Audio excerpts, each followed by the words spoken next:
أعوذ بالله من الشيطان الرجيم. بسم الله الرحمن الرحيم. والذين يحاجون في الله من بعد ما استجيب له حجتهم داحضة عند ربهم وعليهم غضب ولهم عذاب شديد. الله الذي ينزل الكتاب بالحق والميزان وما يدريك لعل الساعة قريب. يستعجل بها الذين لا يؤمنون بها والذين آمنوا مشفقون منها ويعلمون أنها الحق. ألا إن الذين يمارون في الساعة لفي ضلال بعيد. الله لطيف بعباده يرزق من يشاء وهو القوي العزيز.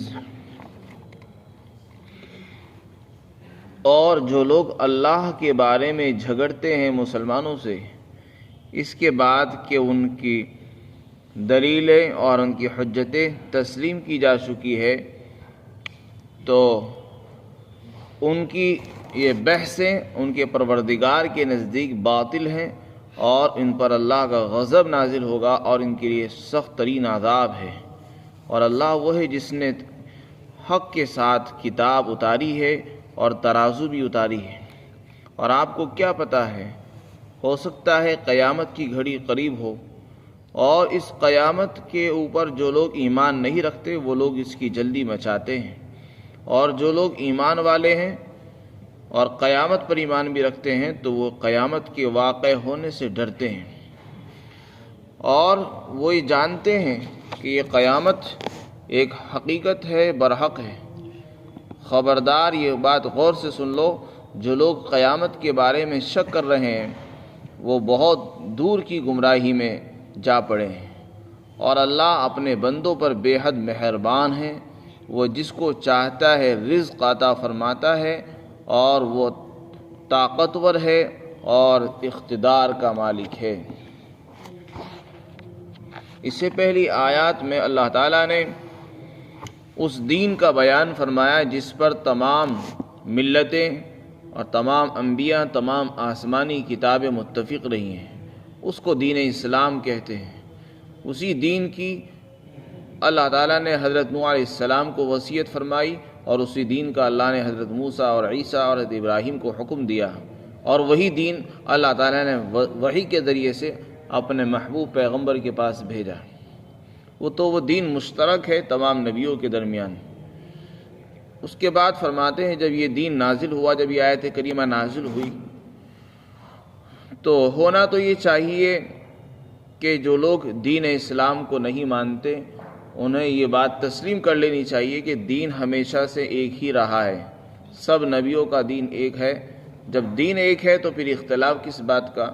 یہود کو اختلاف نہیں کرنا چاہیے، اور عیسائیوں کو بھی اسلام کی مخالفت نہیں کرنی چاہیے، کیونکہ اسلام کوئی نیا مذہب نہیں ہے بلکہ قدیم مذہب ہے.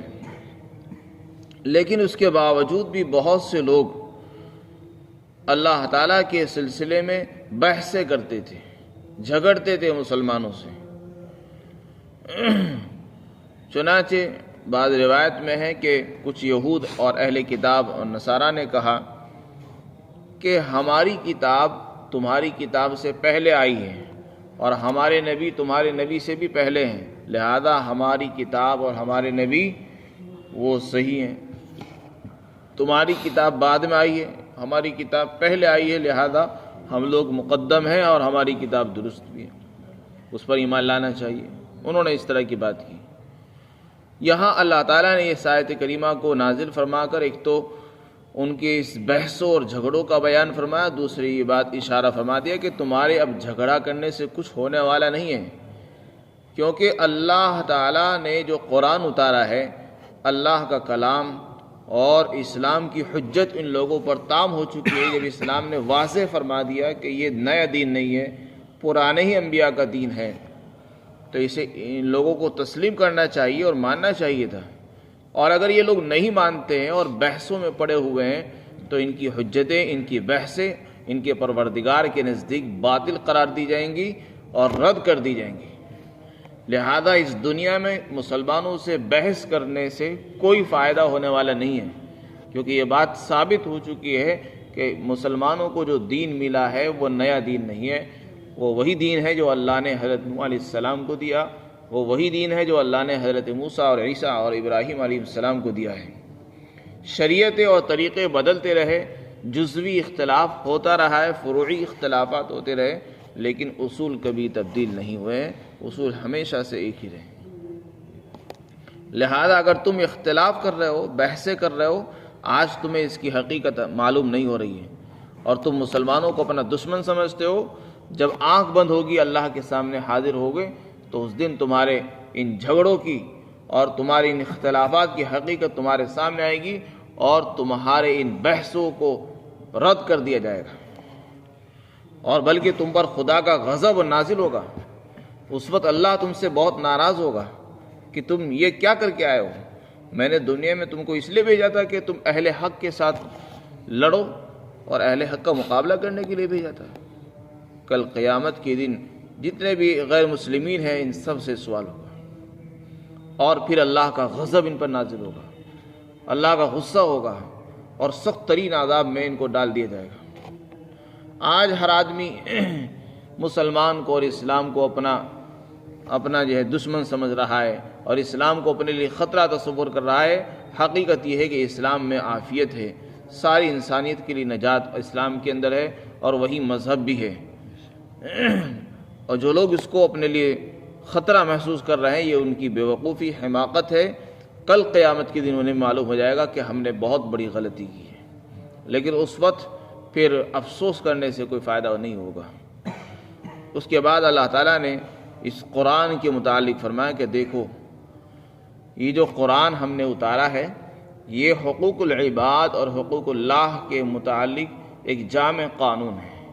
اس میں جہاں حقوق اللہ ہے حقوق العباد بھی ہیں، دونوں کے لیے قانون جامع اللہ نے بیان فرمایا ہم نے ایک کتاب اتاری ہے اور دین حق کے ساتھ اتاری ہے، اس میں سچا دین بھی ہے اور ترازو بھی ہے۔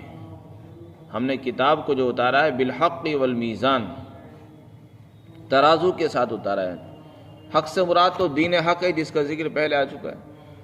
دوسری بات فرمائی ترازو بھی اتارا ہے ہم نے۔ ترازو سے کیا مراد ہے؟ ترازو کے ذریعے سے انصاف کیا جاتا ہے، تو اس لیے حضرت ابن عباس اور ایک بڑی جماعت مفسرین کی رائے یہ ہے کہ یہاں میزان سے مراد ہے عدل و انصاف، یعنی اللہ تعالیٰ نے جہاں سچا دین اتارا ہے وہیں ساتھ ساتھ عدل و انصاف کا نظام بھی اتارا ہے اللہ تعالیٰ نے، کہ دنیا میں انصاف ہونا چاہیے۔ امام قرطبی نے تفسیر قرطبی کے اندر اس کی اور بھی معنی بیان فرمائے ہیں۔ میزان کے معنی ترازو کے بھی آتے ہیں، یعنی اللہ نے جیسے قرآن اتارا ترازو اتاری تو ترازو سے انصاف ہوتا ہی ہے۔ عدل و انصاف کے معنی ہے، برابری کے معنی ہے وغیرہ۔ پھر اس کے بعد ارشاد فرمایا کہ آپ کو کیا پتہ کہ قیامت قریب ہو سکتا ہے قیامت کی گھڑی قریب ہو۔ اشارہ فرما دیا، خطاب نبی کو ہے، سنانا دوسروں کو ہے کہ جو لوگ اسلام کے بارے میں اسلامی ارکان اور اسلامی احکام کو مستبعد اور محال سمجھ رہے ہیں، وہ یہ سمجھ رہے ہیں کہ ہم دنیا میں ہمیشہ رہیں گے، ہو سکتا ہے قیامت آنے والی ہو، ان کی موت کا وقت آ چکا ہو۔ انسان کی جو موت ہوتی ہے وہ اس کی قیامت ہی ہوتی ہے، تو اس لیے ان کو اتنی غفلت میں بحثیں نہیں کرنا چاہیے، ان کو اپنی آخرت سنوارنی چاہیے۔ یہ کس بحثوں میں پڑے ہوئے ہیں کہ ہمیں آخرت میں نہیں جانا ہے، ہو سکتا ہے قیامت کا وقت قریب ہو۔ آگے ارشاد فرمایا کہ جن لوگوں کا قیامت پر ایمان نہیں ہے، آخرت پر جن کا ایمان نہیں ہے، وہ لوگ کیا کرتے ہیں، وہ قیامت کے بارے میں جلدی مچاتے ہیں۔ اولاً تو مانتے نہیں، اور اگر کوئی ان کو ڈراتا ہے کہ دیکھو اللہ پر ایمان لاؤ ورنہ قیامت میں اللہ کی طرف سے سخت ترین سزا ملے گی، تو کہتے اچھا چلو قیامت لے کر آؤ۔ آتی کیوں نہیں قیامت؟ تم اتنے دعوے کرنے والے ہو۔ تو یہ بات پہلے آ چکی ہے کہ قیامت کب آئے گی اس کا علم اللہ کے پاس ہے، کب آئے گی اس کا بھی علم اللہ کو ہے، اور قیامت اللہ تعالیٰ ہی کی طرف سے آئے گی۔ تو آگے فرمایا کہ جو لوگ قیامت پر ایمان نہیں رکھتے ہیں وہ اس کی جلدی ضرور مچاتے ہیں، لیکن یہ سب بیوقوفی اور جہالت میں ہوتا ہے، اور ایک دوسری طرف ایمان والے ہیں، ایمان والوں کا حال یہ ہے کہ وہ قیامت کا نام سے ڈرتے ہیں، کیونکہ ان کی ہولناکی، اس کی ہولناکیاں، اس کے خوف، اس کے خطرات کو وہ جانتے ہیں۔ قیامت کے دن کیا ہوگا چونکہ وہ جانتے ہیں، اس لیے اس کے نام سے بھی وہ ڈرتے ہیں۔ یہ ایمان والوں کا حال ہے، وہ جانتے ہیں کہ وہ قیامت ایک حقیقت ہے اور برحق چیز ہے، کوئی جھوٹ اور افسانہ نہیں ہے۔ آگے ارشاد فرمایا کہ جو لوگ قیامت کے بارے میں شک میں پڑے ہوئے ہیں، ایسے لوگ بہت دور کی گمراہی میں جا پڑے ہیں۔ جن لوگوں نے قیامت کا انکار کیا اور اس میں شک کیا ہے، انہوں نے اپنا بہت بڑا نقصان کیا ہے، کیونکہ قیامت ایک ایسی چیز ہے کہ اگر آدمی قیامت کو تسلیم نہیں کرتا ہے اور وہ یہ سمجھتا ہے بس یہی دنیا ہے، سب کچھ ہے، تو پھر اس کے لیے جائز اور ناجائز، حلال اور حرام کوئی معنی نہیں رکھتا ہے۔ اس کے لیے جائز حلال بھی صحیح، حرام بھی صحیح ہے۔ وہ کسی پر ظلم کرے تو اسے ڈر نہیں ہوگا کہ میں ظلم کیوں کروں، بلکہ وہ کسی پر زیادتی بھی کرے گا تو وہ سمجھے گا میں ٹھیک کر رہا ہوں، اور وہ نڈر ہو جائے گا، بے خوف ہو کر کرے گا کہ مجھے کوئی پوچھنے والا نہیں، مرنے کے بعد میرا کچھ کوئی بگاڑ نہیں سکتا، اس لیے جتنا ظلم کرنا ہو کیا جائے، اور جس کا مال کھانا ہو کھایا جائے۔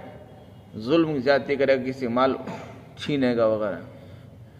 اس کے بعد اللہ تعالیٰ فرماتے ہیں کہ اللہ تعالیٰ، لیکن اللہ کی شان ہی عجیب ہے کہ بندے اتنی زیادہ کوتاہی کر رہے ہیں، اللہ کے بارے میں جھگڑتے ہیں، قیامت پر ایمان نہیں لاتے، اور اللہ اس قدر مہربان ہے بندوں پر کہ اس کا اندازہ نہیں ہے۔ فرمایا اللہ اپنے بندوں پر بے حد مہربان ہے۔ اللہ کتنا مہربان ہے؟ فرمایا اللہ تعالیٰ مہربان اتنا ہے کہ جب رزق عطا فرماتا ہے تو جس کو چاہتا ہے دے دیتا ہے۔ جس کی مہربانی کی تو علامت ہے، اس میں جہاں اللہ تعالیٰ ایمان والوں کو روٹی دیتا ہے، کھانے کے لیے دیتا ہے، اسی طریقے سے اللہ تعالیٰ نافرمانوں کو، غداروں کو بھی کھلاتا ہے۔ کبھی اس میں تفریق نہیں کرتا ہے کہ یہ ایمان والے ہیں لہذا انہیں کو دیا جائے، جو کافر ہے ان کو روزی نہ دی جائے، نہیں، اللہ تعالیٰ سب کو دیتا ہے، ماننے والوں کو بھی کھلاتا ہے، نہ ماننے والوں کو بھی کھلاتا ہے، انسانوں کو بھی کھلاتا ہے، جانوروں کو بھی کھلاتا ہے۔ اور رزق کے بہت سے معنی آتے ہیں، رزق کے معنی جہاں روزی کے آتے ہیں، رزق کے معنی اور بھی چیزوں کے آتے ہیں، یعنی اللہ تعالیٰ جو ہے جس کو چاہتا ہے رزق عطا فرما دیتا ہے۔ رزق میں بہت سی چیزوں کو دینا شامل ہے۔ علم، کسی کو اللہ تعالیٰ علم عطا فرما دیتا ہے، کسی کو علم کے اندر ترقی دے دی، کسی کو مال میں، کسی کو حسن میں، کسی کو طاقت میں، قوت میں، کسی کو صلاحیت میں، دل اور دماغ میں۔ اللہ جس کو چاہتا ہے، جو چاہتا ہے عطا فرما دیتا ہے۔ یہ اللہ کی طرف سے بڑی مہربانی ہوتی ہے۔ اور لطف اور مہربانی کی اور بھی بہت سی اقسام ہیں۔ اللہ تعالیٰ کی مہربانیاں مختلف انداز سے مختلف بندوں پر ہوتی رہتی ہیں۔ حضرت حاجی امداد اللہ صاحب رحمۃ اللہ علیہ کے متعلق منقول ہے، وہ فرمایا کرتے تھے کہ جو آدمی صبح کو 70 مرتبہ یہ آیت شریفہ پڑھتا ہے، اللہ تعالیٰ اس کو رزق کی تنگی سے نجات عطا فرماتے ہیں۔ اللہ لطیف بعبادہ یرزق من یشاء وہو القوی العزیز، یقین کے ساتھ آدمی پڑھے تو وہ رزق کی تنگی سے نجات پائے گا۔ وہو القوی العزیز، اور وہ بہت طاقتور ہے اور اقتدار کا بھی مالک ہے۔ اللہ تعالی ہم سب کو عمل کی توفیق نصیب فرمائے۔